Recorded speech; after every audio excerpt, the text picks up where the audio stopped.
Chaque jour, Charles et Carole vous présentent la leçon de l'école du sabbat.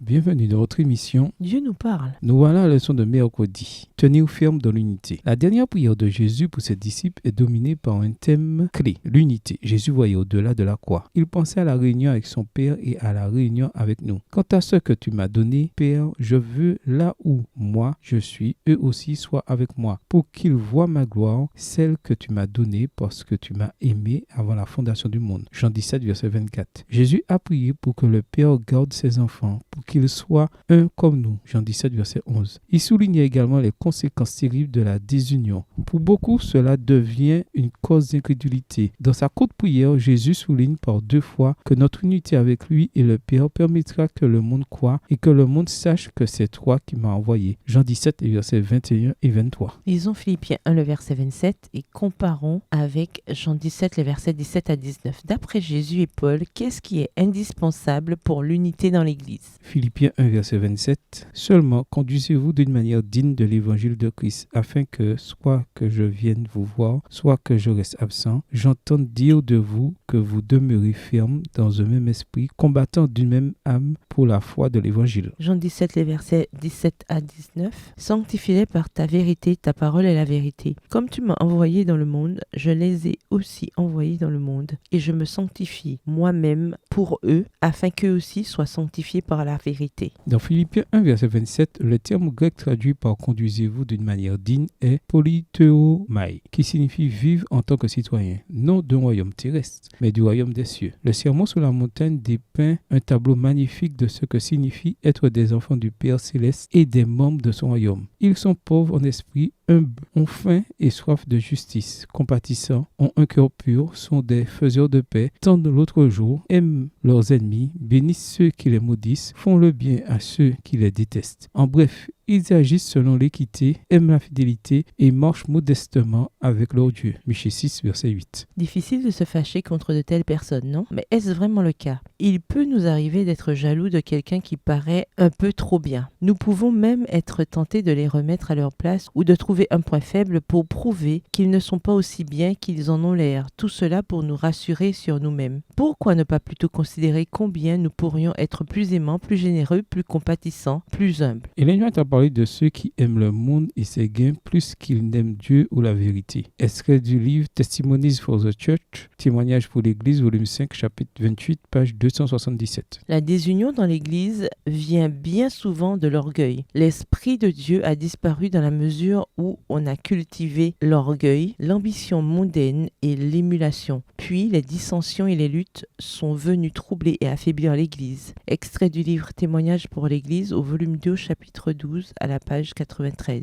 Livre écrit par Ellen G. White. Comme il est crucial que chacun apprenne l'humilité et la douceur que Jésus nous a donné en modèle, quelle Église différente nous serions? Au revoir. Et à demain si Dieu veut. Dieu nous parle. Chaque jour, Charles et Carole vous présentent la leçon de l'école du sabbat.